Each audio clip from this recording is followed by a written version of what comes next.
por dentro do cérebro do psicopata. Todos os especialistas consultados pela BBC News Brasil apontaram para uma estrutura do cérebro com um possível epicentro da psicopatia. Falamos aqui da amígdala, uma pequena bolinha que faz parte do sistema límbico e fica bem no centro desse órgão. Não deve ser confundida com as amígdalas palatinas, que se localizam ao fundo da boca. Palavras do cientista. As mais proeminentes teorias deste campo apontam que a amígdala, responsável por processar as informações sobre ameaças, apresenta disfunções entre acometidos por esse transtorno, a psicopatia. Essa área cerebral parece ser menos ativa neles, observa o pesquisador Luke Hyde, professor do Departamento de Psicologia da Universidade de Michigan, nos Estados Unidos. É como se esses indivíduos não percebessem perigos ou ameaças, ou simplesmente não se incomodassem com isso, complementa ele em entrevista à BBC News Brasil, de onde estamos retirando a fonte dessa informação. O neurocientista Kent Keel, professor da Universidade do Novo México, também nos Estados Unidos, explica que nos estudos publicados sobre o assunto, a amígdala de psicopatas geralmente apresentou um tamanho reduzido em relação à média da população.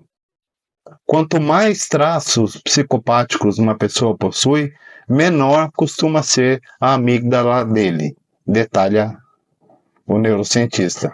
Na prática, essa diferença no sistema de processamento de certas emoções modifica a forma como os psicopatas interagem com o mundo e tomam decisões morais. Além de estruturas como a amígdala serem menores e menos responsivas aos sistemas de ameaça e punição, essas pessoas reagem de um modo diferente aos medos dos outros que estão ao redor, diz a psicóloga Abigail Marsh, professora de neurociência da Universidade de Georgetown, nos Estados Unidos. Os psicopatas não entendem, não reconhecem e não reagem às emoções alheias, complementa ela a entrevista à BBC Brasil. O pesquisador James Blair, professor de psiquiatria translacional da Universidade de Copenhague, na Dinamarca, usa como exemplo a reação costumeira que a grande maioria das pessoas tem quando veem um indivíduo aos prantos. Nós temos sistemas cerebrais específicos que nos fazem parar, analisar a situação e, se possível, oferecer algum tipo de suporte.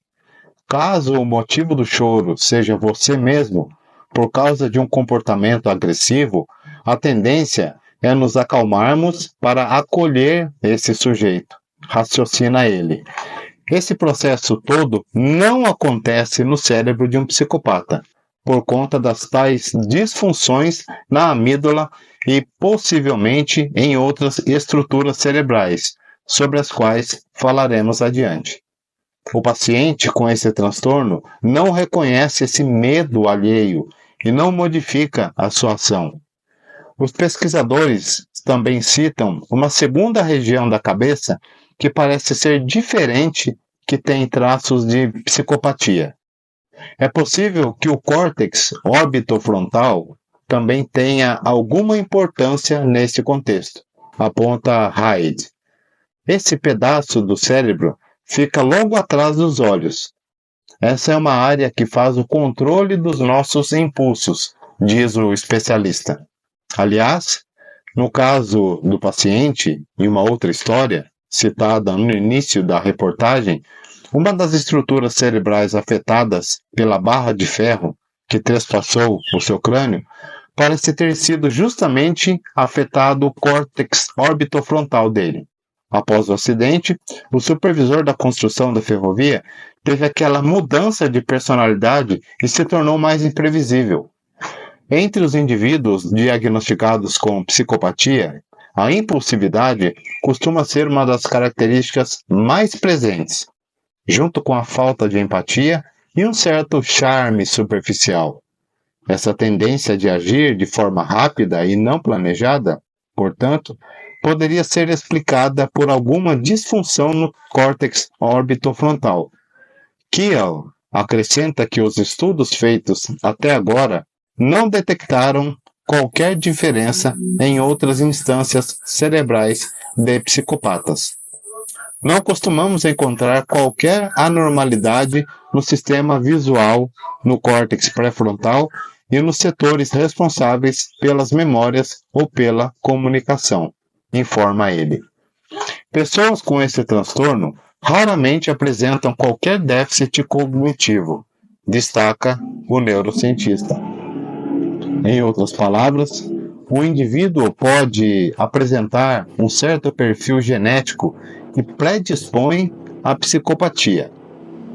Ao longo dos primeiros anos de vida, ele demonstra os sinais disso como a falta de empatia, a ausência de temor diante de ameaças ou uma agressividade desmedida. Sem saber como lidar com esses comportamentos, os pais ou os cuidadores reagem de maneira inadequada, por meio de punições muito rígidas ou uma certa negligência, o que só reforça certos padrões de ação ou sentimentos na pessoa. E todo esse processo, ao longo de muitos e muitos anos, pode reforçar aquelas alterações em estruturas cerebrais, futuramente desembocar na psicopatia. Ou seja, crianças com risco genético, o risco da psicopatia, podem ser mais difíceis de lidar. Daí, elas recebem um cuidado mais duro ou menos caloroso. E isso só reforça a insensibilidade delas mesmas, resume Hyde. Ninguém nasce psicopata, mas alguns têm um risco muito maior de desenvolver esse transtorno, conclui o pesquisador Marsh.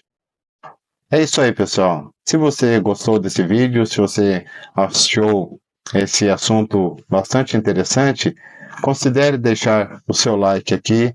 Inscreva-se no canal para receber notificações de novos vídeos. Compartilhe com outras pessoas que você acha que irão gostar desse tema. E é isso. Por hora, ficamos por aqui. Nos vemos no próximo vídeo. Tchau. Até mais.